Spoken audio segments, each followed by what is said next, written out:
প্রশংসা একমাত্র সেই মহান আল্লাহ রাব্বুল আলামিনের জন্য, যিনি আমাদেরকে প্রতি জুমার ন্যায় আজকেও এই পবিত্র জুমাতুল মসজিদে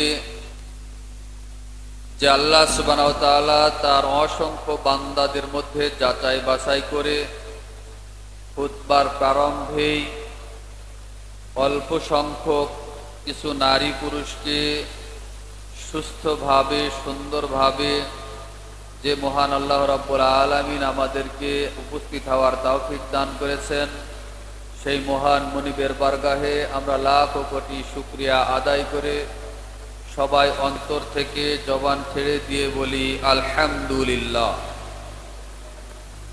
দরুদ ও সালাম বর্ষিত হোক সর্বকালের সর্বযুগের সর্বশ্রেষ্ঠ মহামানব, যাকে আল্লাহ রাব্বুল আলামিন এই বিশ্ববাসীর জন্য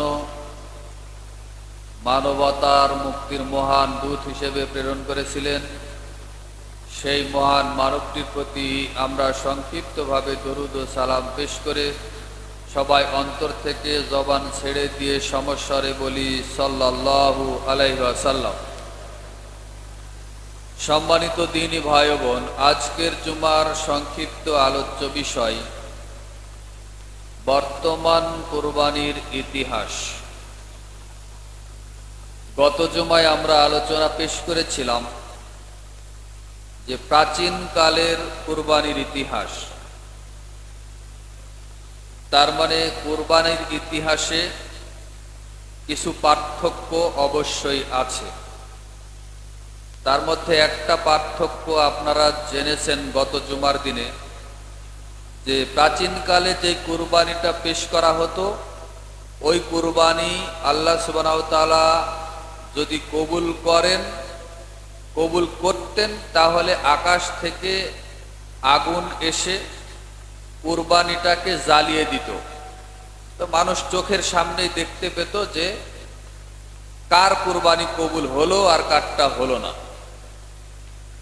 আর বর্তমান যে কুরবানির সাথে আমরা সম্পৃক্ত, এই কুরবানি আকাশ থেকে আগুন এসে জ্বালিয়ে দেয় না, বরং আমরা নিজেরাই কুরবানি করি, আমরা নিজেরাই কুরবানির গোশত খাই, আত্মীয় স্বজনকে দিই, ফকির মিসকিনকে দিই। ফলে আমরা বুঝতেও পারি না, আল্লাহ সুবহানাহু ওয়া তাআলা এই সুযোগ আমাদেরকে করে দেওয়ার কারণে আমরা বুঝতেও পারি না যে আমাদের কার কুরবানি কবুল হলো আর কারটা কবুল হলো না। যদি প্রাচীন কালের ওই সিস্টেম থাকতো তাহলে কার হালাল টাকা আর কার হারাম টাকা এমনিতেই বোঝা যেত, কিন্তু আল্লাহ সুবহানাহু ওয়া তাআলা সেইটা রহিত করে দিয়ে আমাদেরকে গোশত খাওয়ার, আত্মীয় স্বজনকে দেওয়ার, ফকির মিসকিনকে দেওয়ার সুযোগ করে দিয়েছেন, যার কারণে আমরা আর হালাল হারাম বাঁচি না। যে যেমন ভাবে পারে সেভাবেই কুরবানি আল্লাহর দরবারে পেশ করে। তো কিছু পার্থক্য আছে, অবশ্যই আছে। বর্তমানে আমরা যে কুরবানির সাথে সম্পৃক্ত তা নবী ইব্রাহিম আলাইহিস সালাতু ওয়াস সালামের আদর্শ হিসাবে এবং অনুসরণীয় হিসাবে মানে গৃহীত হয়। তিনি ছিলেন তাওহীদের একমাত্র পূর্ণ অনুসারী। আল্লাহ তাআলা তাকে অনেক পরীক্ষার সম্মুখীন করেন। তার মধ্যে অন্যতম হলো শেষ বয়সে বার্ধক্যে যখন পৌঁছে গেছিলেন, তখন তাকে আল্লাহ সুবহানাহু ওয়া তাআলা একটা পুত্র সন্তান দান করেছিলেন, যার নাম ইসমাইল আলাইহিস সালাতু ওয়াস সালাম। সেই প্রায় 85-90 বছর বয়সে হওয়া সন্তান ইসমাইল আলাইহিস সালাতু ওয়াস সালামকে কুরবানি করতে হবে। সেই কুরবানি করার মধ্য দিয়েই মূলত আমরা এই কুরবানিটা, বর্তমান যে কুরবানির সাথে আমরা আছি, এই কুরবানির সাথে আমরা সম্পৃক্ত। মূলত ইব্রাহিম আলাইহিস সালাতু ওয়াস সালামের কুরবানি থেকেই আমাদের এই কুরবানির প্রচলন। আল্লাহ সুবহানাহু ওয়া তাআলা পৃথিবীতে যত নবী রাসূল পাঠিয়েছিলেন তার মধ্যে সবচাইতে বেশি পরীক্ষার সম্মুখীন করেছিলেন ইব্রাহিম আলাইহিস সালাতু ওয়াস সালামকে। ইব্রাহিম আলাইহিস সালাতু ওয়াস সালাম তার প্রভুকে, মাবুদকে চিনতে পারতেন না। প্রথমে সূর্য উঠে আবার সূর্য ডুবে তাকেই তিনি প্রভু মনে করতেন। যখন ডুবে যায় তখন মনে করেন যে না, এটা আমার প্রভু হতে পারে না। চন্দ্র উদয় হয় আবার অস্ত যায়, না, এই চন্দ্র আমার মাবুদ হতে পারে না। তো এরকম এক পর্যায়ে আল্লাহ সুবহানাহু ওয়া তাআলা ইব্রাহিম আলাইহিস সালাতু ওয়াস সালামকে তাওহীদের শিক্ষা দিলেন। প্রকৃত যিনি মাবুদ তাকে তিনি খুঁজে পেলেন। খুঁজে পাওয়ার পরে যখন স্বীকৃতি দিলেন, দেওয়ার পর থেকেই ইব্রাহিম আলাইহিস সালাতু ওয়াস সালামের উপরে নানা রকম ষড়যন্ত্র, নানা রকম মিথ্যা অপবাদ, নানা রকম অত্যাচারের সম্মুখীন হতে হয় ইব্রাহিম আলাইহিস সালাতু ওয়াস সালামকে। তার নিজ পিতা তিনি মূর্তি পূজা করতেন, তার কওম মূর্তি পূজা করতেন। আপনাদের খুব ভালো করে জানা আছে যে ইব্রাহিম আলাইহিস সালাতু ওয়াস সালাম তার বাৎসরিক সেই কওমের মধ্যে যখন মেলার আয়োজন করা হয় তখন সবাই মেলাতে যায়। ইব্রাহিমকে বলা হলো, ইব্রাহিম আপনি কি যাবেন না মেলাতে?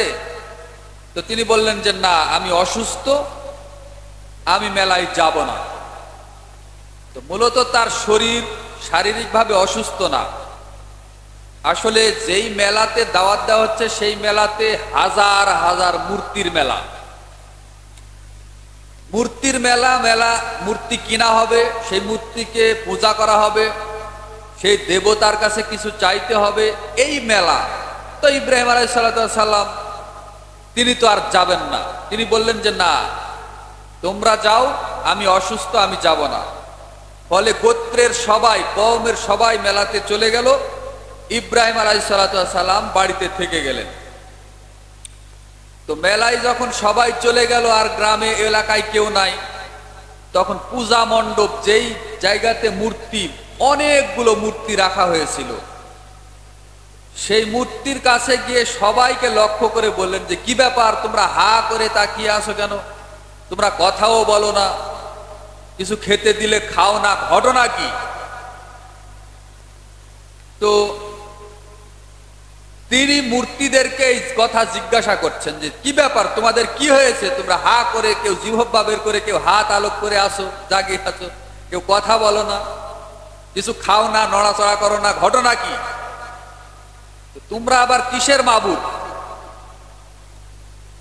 এই রকম বলতে বলতে এক পর্যায়ে ইব্রাহিম আলাইহিস সালাতু ওয়াস সালাম একেবারে যত ছোট ছোট মূর্তি ছিল পূজা মণ্ডপে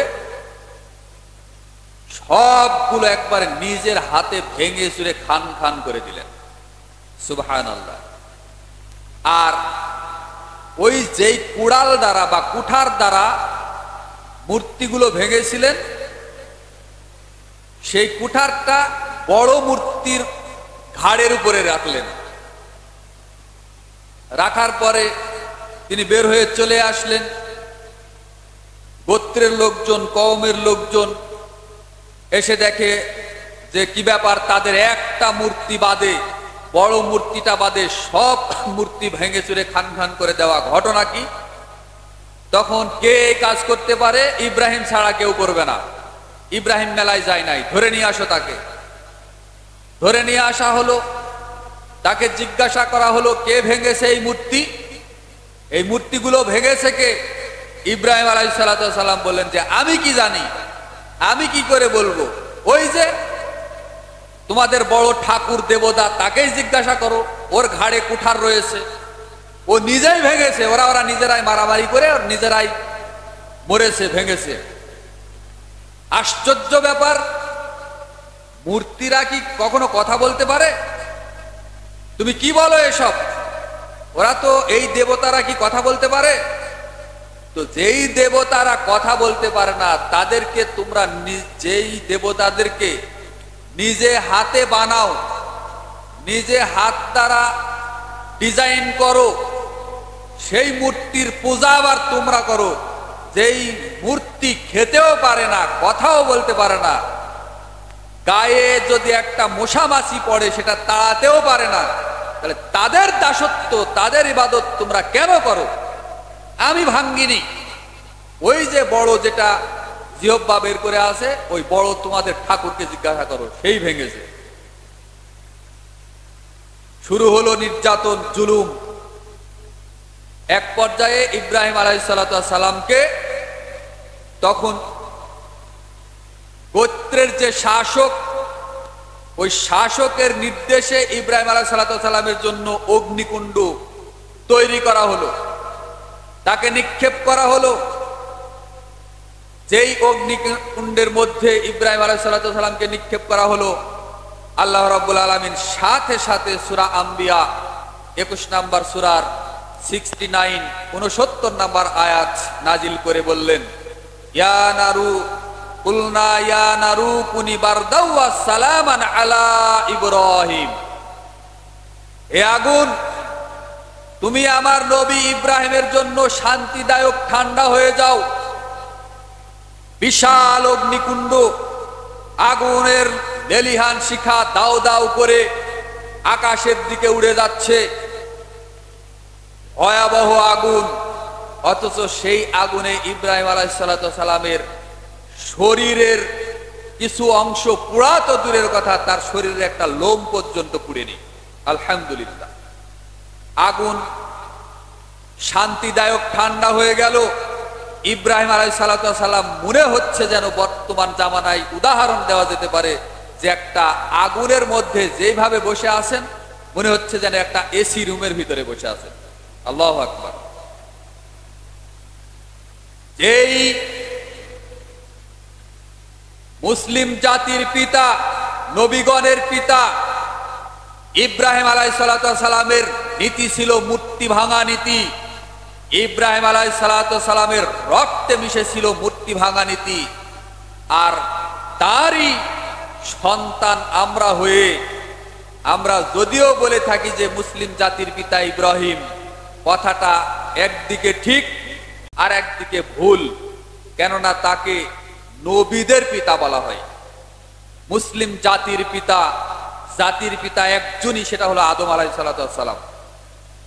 সূরা হজের একটা আয়াত, মিল্লাতা আবিকুম ইব্রাহিমা হুয়া সাম্মাকুমুল মুসলিমিন, যে তোমাদের জাতির পিতা ইব্রাহিম, তিনিই তোমাদের নাম রেখেছিলেন মুসলমান। এই আয়াতের ভুল ব্যাখ্যা করে আমাদেরকে বলা হয় যে ইব্রাহিম আলাইহিসসালাম মুসলিম জাতির পিতা, অথচ জাতির পিতা একজন, আদম আলাইহিসসালাম। আর বানি ইসরাইলের কওমের ইয়াকুব আলাইহিসসালামের ছেলে সন্তান ইব্রাহিম, তার ছেলে ইসহাক এবং ইসমাইল। তো এই ইসমাইলের বংশের সর্বশেষ নবী মুহাম্মদ সাল্লাল্লাহু আলাইহি সাল্লাম, আর মাঝখানে আরো অসংখ্য নবী রাসূল রয়েছেন, যার কারণে ইব্রাহিম আলাইহিস সালামকে নবীদের পিতা বলা হয়। এটাই হলো সঠিক ব্যাখ্যা। যাই হোক, যেই নবী ইব্রাহিম, যার নীতি ছিল মূর্তি ভাঙ্গা, আর আজকে আমরা তারই অনুসরণীয়, অনুকরণীয় উম্মাত হয়ে আমরা মূর্তি ভাঙ্গা তো দূরের কথা, বরং মূর্তি পূজায় আমরা আবার অংশগ্রহণ করি। বেয়াদবি মাফ করবেন, একদিনই বলেছিলাম যে আপনাকে খুশি করার বক্তব্য দিতে পারি না। আপনি এমন একটা ইসলামী সংগঠন করেন, এমন একটা দল করেন, যেই দলের নেতারা আবার ওই মুশরিকদেরকে সাথে নিয়ে, বিধর্মীদেরকে সাথে নিয়ে ইসলামী সংগঠনের মধ্যে তাদের আবার শাখা করতেছে বাংলাদেশে। নাউজুবিল্লাহ মিন যালিক। এরা কেমন ইমানদার আর কেমন ইসলামী দল করে, কেমন সংগঠন করে, এবার বুঝেন। নবী ইব্রাহিম আলাইহিস সালাম মূর্তির বিরুদ্ধে আপোষহীন ছিলেন। তাওহীদের পক্ষে তার সারা জীবনটা চলে গেছে। মূর্তি ভাঙার অপরাধে অগ্নিকুণ্ডে নিক্ষিপ্ত হতে হয়েছে। নিজের পিতাকে যখন দাওয়াত দিয়েছে তখন নিজের পিতা বলেছে, হে ইব্রাহিম, তুমি যদি তোমার দাওয়াত থেকে ফিরে না আসো, তোমার মাথায় পাথর মেরে তোমার মাথা ফাটিয়ে তোমাকে হত্যা করব। দূর হ, দূর হ আমার কাছ থেকে। ধমক দিয়েছিলেন পিতা আজর। ইব্রাহিম আলাইহিস সালামের জন্মদাতা পিতা আদর কোথায়? আজরের দাপট, আজরের হুঙ্কার এত ভয়ানক ছিল, যেটা আল্লাহ সুবহানাহু ওয়া তাআলা কুরআনুল কারীমে উল্লেখ করেছেন। আল্লাহ রাব্বুল আলামিন ইব্রাহিম আলাইহিস সালামকে বলেছিলেন যে, ইব্রাহিম, তুমি যদি আমার কাছে কিছু চাও, কোন দোয়া যদি তুমি আমার কাছে করো, আমি সেটা আল্লাহ কবুল করব, আমি তোমাকে অপমান করব না। কিয়ামতের মাঠে, হাশরের মাঠে, বিচারের দিন ইব্রাহিম আলাইহিস সালামের পিতা আজর যখন জাহান্নামে যাবে, ইব্রাহিম আলাইহিস সালামের পায়ের কাছে চতুষ্পদ জন্তু, চার পাওয়া একটা জন্তু, আপনার বানর হোক, শুকুর হোক, সাপ হোক, গুইসাপ হোক, স্পষ্ট উল্লেখ নেই, তবে চতুষ্পদ জন্তুতে তাকে পরিণত করা হবে। ইব্রাহিম আলাইহিস সালামের পায়ের কাছেই ঘুরপাক খেতে থাকবে। মানুষের আকার আকৃতি আজরের থাকবে না। দুনিয়াতে যে দাপট দেখিয়েছিল, কিয়ামতের মাঠে সেই দাপট থাকবে না। আল্লাহ রাব্বুল আলামিন ইব্রাহিমকে বলবেন, হে আমার নবী ইব্রাহিম, আপনার পিতা আজরকে এখন জাহান্নামে নিক্ষেপ করা হবে। আপনার কিছু বলার থাকলে আমাকে বলতে পারেন। ইব্রাহিম আলাইহিস সালাম বলবেন, হে আল্লাহ, আমি নবী, আমি জান্নাতে যাব, আর আমার চোখের সামনে আমার পিতা জাহান্নামে যাবে, এটা আমি কেমনে সহ্য করব, কেমনে মেনে নিব? পিতা তো অনেক সম্মানের, যেই পিতার মাধ্যমে দুনিয়াতে আসলাম, আমি যাব জান্নাতে আর আমার পিতা যাবে জাহান্নামে। এর থেকে বড় লজ্জাজনক, এর চাইতে বড় অপমানজনক, এর চাইতে ন্যাক্কারজনক ঘটনা আর কি হতে পারে? বেদনাদায়ক কথা আর কি থাকতে পারে যে আমার চোখের সামনে আমার পিতা যাবে জাহান্নামে আর আমি যাব জান্নাতে? সুতরাং আল্লাহ, আমার পিতাকে ক্ষমা করে দেওয়া হোক।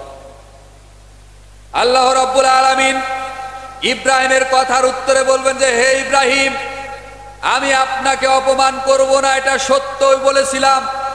আপনাকে এটাও বলেছিলাম যে আমার নবী ইব্রাহিমের উপরে যে ঈমান আনবে না, যে আমার নবী ইব্রাহিমের উপরে তাকে নবী না মেনে, তার কথা না মেনে যে মৃত্যুবরণ করবে, তাকে জাহান্নামে দিব। জাহান্নামে তার জন্য চূড়ান্ত। আপনি আমার নবী ইব্রাহিম, আপনার পিতা আপনাকে নবী হিসেবে দুনিয়াতে মানেনি, বরং আপনাকে অনেক যন্ত্রণা দিয়েছে, এলাকা থেকে তাড়িয়ে দিয়েছে, অগ্নিকুণ্ডে নিক্ষেপ করেছে। সুতরাং আমার ওয়াদা সত্য, আমি আপনাকে যা বলেছিলাম আজকে তাই করব।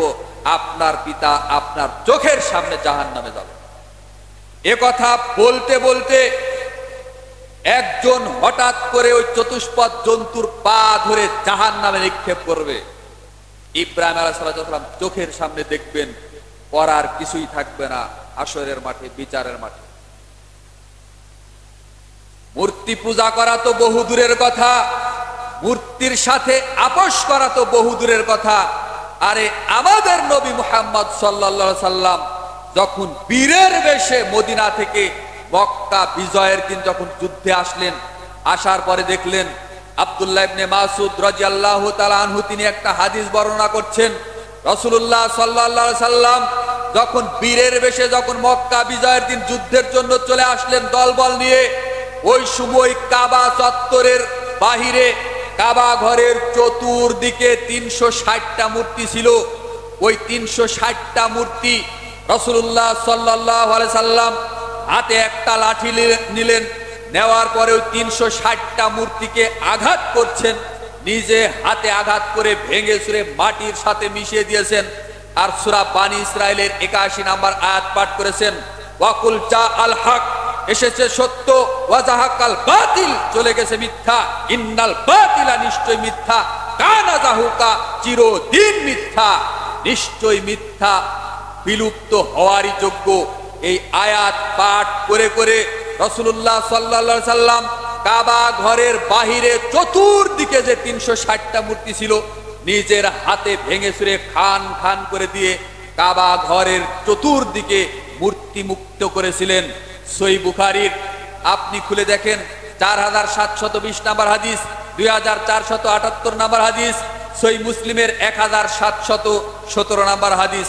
তাহলে আপনি কি করে যেই নবীর উম্মত, যেই নবী নিজের হাতে কাবা চত্বর থেকে 360টা মূর্তি ভেঙে খান খান করে ফেলেছিলেন, আর তারই উম্মত হয়ে আপনি কি করে ওই মূর্তি পূজকদের সাথে অংশগ্রহণ করে তাদেরকে নিয়ে আবার ইসলামী দলে আপনি শাখা করতে পারেন? ওর মধ্যে আর আপনার মধ্যে পার্থক্য থাকলো কি বলেন? ওই মূর্তি পূজা যারা করে, ওই দেবদেবীর পূজা যারা করে, তাদেরকে নিয়ে আপনি বাংলাদেশে ইসলামের দলের মধ্যে আবার তাদেরকে নিয়ে শাখা করছেন, আপনার উদ্দেশ্যটা কি? জাতি জেনে গেছে এটা। আপনাদের উদ্দেশ্য কি? কোনদিন আল্লাহ আপনাদের উপরে রহম করেনি, দয়া করেনি, ভবিষ্যতেও করবে না। হ্যাঁ, দয়া রহমত আল্লাহর তখনই পাবেন যদি একবারে নির্ভেজাল তাওহীদের উপরে যদি আপনার ঈমান আকীদা, আপনার দলকে, আপনার মানহাজকে যদি আপনি প্রতিষ্ঠিত রাখতে পারেন, তবেই আল্লাহর পক্ষ থেকে সাহায্য, দয়া, রহমত, বরকত আপনার দলের উপরে আসতে পারে। এছাড়া সম্ভব নয়। কোথায় গেল সেই চেতনা? মুসলিম জাতির পিতা, আরে আপনার রক্তে মাংসে মিশে থাকবে মূর্তি ভাঙার নীতি, মূর্তি গড়ার নীতি যদি আপনি আপনার অন্তরে থাকে, আপনার দলের ভিতরে যদি থাকে, তাহলে আল্লাহর কসম করে বলছি আপনার ওই দল পদদলিত হবে, লাঞ্ছিত হবে, অপমানিত হবে, হতে বাধ্য। আল্লাহ সুবহানাহু ওয়া তাআলা কখনো তার সাথে শিরিককারী ব্যক্তিকে পছন্দ করেন না। সম্মানিত দিনী ভাই ও বোন, বলছিলাম আরে বাংলাদেশ স্বৈরাচারী শাসকরা, ওই যে ফ্যাসিস্ট শাসকরা বিগত 17-18 বছরে কত জুলুম নির্যাতন করলো, কত মুড়ে মুড়ে মূর্তি তৈরি করলো, সেটা তো আপনি আমি চোখের সামনেই দেখতে পেলাম। পদ্মা সেতুর দুই প্রান্তে 2টা মূর্তি তৈরি করতে এই দেশের জনগণের খরচ হয়েছিল 2টা মূর্তি তৈরি করতে 117 কোটি টাকা। 117 কোটি টাকার বাড়ি কি এখানে নাকি? মাত্র 2টা মূর্তি। তো 2টা মূর্তি তৈরি করতে পদ্মা সেতুর এই মাথায় ওই মাথায় 117 কোটি টাকা। ওর বাপের টাকা, ওর বাবার টাকা, ওই টাকা আমার, ওই টাকা আপনার। এই টাকায় দেশের 20 কোটি জনগণের রক্ত মাংস ঘামানো পানি করা টাকা। সারা দেশের মাটিতে হাজার হাজার মূর্তি তৈরি করেছিল। আল্লাহ সুবহানাহু ওয়া তাআলার কাছে শুকরিয়া আদায় করতে হয় আলহামদুলিল্লাহ। যেই ভাবেই হোক না কেন 24 ঘন্টার ভিতরে সারা দেশ মূর্তি মুক্ত। আরো খুশি হতাম যে এই মূর্তিগুলা যেভাবে ভেঙে চুরে খান খান করে দেওয়া হয়েছে, যদি এই দেশের মাটিতে যত মাজার আছে, যত শিরকের আস্তানা আছে, এই সবগুলো যদি ভেঙে চুরে মাটির সাথে মিশিয়ে দেওয়া হতো, সেই দিনই আমরা আল্লাহর দরবারে শুকরিয়ার সিজদা আদায় করব। তাওহীদি জনতা, এই বাংলাদেশের তরুণ ছাত্র সমাজ যেদিন মাজারগুলোকে ভেঙে খান খান করে দিবে, মাটির সাথে মিশিয়ে দিবে, সেই দিন আমরা মনে করব যে বাংলাদেশে সত্যিকার এই তাওহীদি জনতা বেঁচে আছে। কিন্তু আপনি এক দলের মূর্তি ভাঙবেন, আর এক দলের মূর্তিকে তৈরি করে আবার পূজা করবেন, মাজারকে ওইভাবে রেখে দিবেন, এইটা তো ইসলামী কোনো চেতনা, এটা হতে পারে না। এটা তো তাওহীদি জনতার বৈশিষ্ট্য হতে পারে না। নবী করিম সাল্লাল্লাহু আলাইহি সাল্লাম আলী রাদিয়াল্লাহু তাআলা আনহুকে হুকুম করে বলেছিলেন, আলী লা তাদা তিমসালান ইল্লা তামাস্তাহু ওয়ালা কবরান মুশরিফান ইল্লা সাওয়াইতাহু। আলী, তুমি ছাড়বে না কোনো উঁচু কবর, সবকে ভেঙে চুরে একেবারে মাজার কবর যত পাকা কবর আছে সবগুলোকে ভেঙে চুরে মাটির সাথে মিশিয়ে দাও একেবারে। তুমি ছাড়বে না কোনো ছবি মূর্তি, যেখানেই ছবি মূর্তি পাবে একেবারে তছনছ করে মাটির সাথে মিশিয়ে দিবে। সুনান তিরমিজির 1049 নম্বর হাদিস, এটাও সহিহ মুসলিমের হাদিস। তাহলে কোথায় আছেন যেই জাতি মূর্তিকে ভেঙে খান খান করে দিবে, যেই উম্মত মূর্তি পূজাকে একেবারে লাথি মেরে পায়ের নিচে ফেলবে, সেই জাতি আজকে মূর্তি পূজায় অংশগ্রহণ করে। নাউজুবিল্লাহ মিন যালিক। কি করে হতে পারে? ইব্রাহিম আলাইহিস সালামের মূল নীতিগুলো এইভাবেই আপনাকে বুঝতে হবে। যাই হোক, ইব্রাহিম আলাইহিস সালামকে অগ্নিকুণ্ড থেকে স্বয়ং আল্লাহ রাব্বুল আলামিন উদ্ধার করলেন। উদ্ধার করার পরে নিজ এলাকায় তার জায়গা হলো না, ইব্রাহিম আলাইহিস সালাম চলে যাচ্ছেন।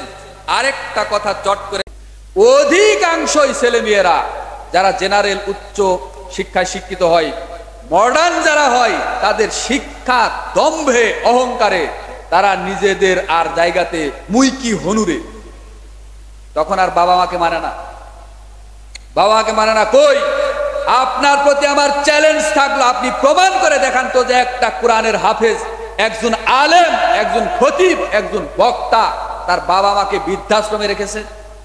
বলেন তো দেখি, দু একটা প্রমাণ দেন। খারাপ থাকতে পারে, কিন্তু আমি যেভাবে বলছি সেভাবে কি দিতে পারবেন? এটাও হাজারে দু একটা আলেম ওলামার ক্ষেত্রে, খতিব বক্তাদের ক্ষেত্রে হতে পারে। সবাই তো আর ফেরেশতা নয়, হতে পারে। তবে দেখান তো দেখি, আপনি সরকারি জরিপে আপনি প্রমাণ করেন। তাহলে কোথায় আছেন আপনি আর কোথায় আসি আমি? এ কারণে যেখানেই হোক না কেন আপনাকে সর্বদা সচেষ্ট থাকতে হবে।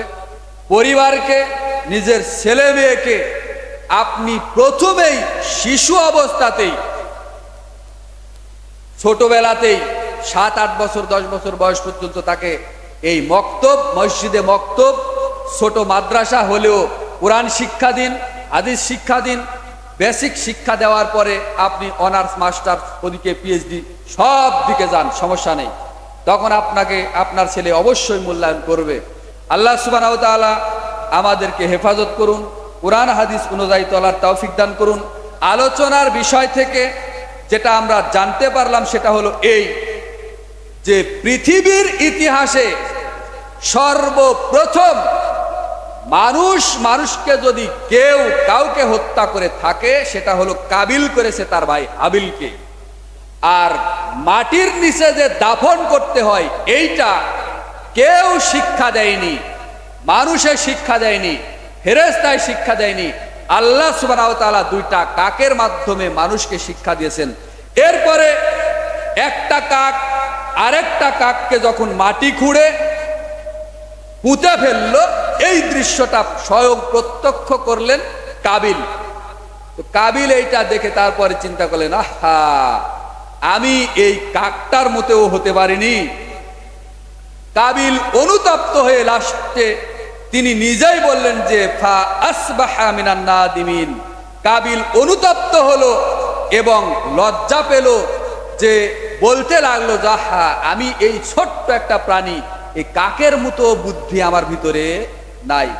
ফলে একে তো ভাই হারালো, ভাইকে হত্যা করলো, ভাইয়ের লাশটা কি করবে সেটাও বুদ্ধি পাচ্ছিল না। যার কারণে কাবিল অনুতপ্ত হলো, অনুতপ্ত হতেই লাগলো। এটা যেন শাস্তির উপরে আরো শাস্তি। সূরা মাইদার 31 নম্বর আয়াত। মহান আল্লাহ এরপরে বলেন, লিকুল্লি উম্মাতিন জাআলনা মানসাকান লিআকি কুরাসমাল্লাহি আলা মা রাযাকনাহুম মিন বাহিমাতিল আনআম। এরপরে আল্লাহ সুবহানাহু ওয়া তাআলা প্রত্যেক উম্মাতের জন্যই একটা কুরবানির ব্যবস্থা করেছেন। আদমের পরের যদি আমরা ইতিহাস দেখি, এটা আগামী জুমায় আলোচনা করব ইনশাআল্লাহ। সেটা ইব্রাহিম আলাইহিস সালামের পুত্র ইসমাইল আলাইহিস সালামকে কিভাবে কুরবানি করা হলো, বা কোন প্রেক্ষিতে আমরা আমাদের কুরবানিটা করে থাকি, বিস্তারিত আগামী জুমার দিনে সেটা আলোচনার বিষয় থাকবে। বর্তমান কুরবানির ইতিহাস। আল্লাহ সুবহানাহু ওয়া তাআলা আমাদেরকে পবিত্র কুরআন এবং সহিহ হাদিস অনুযায়ী আমল করার এবং সামনে যে কুরবানি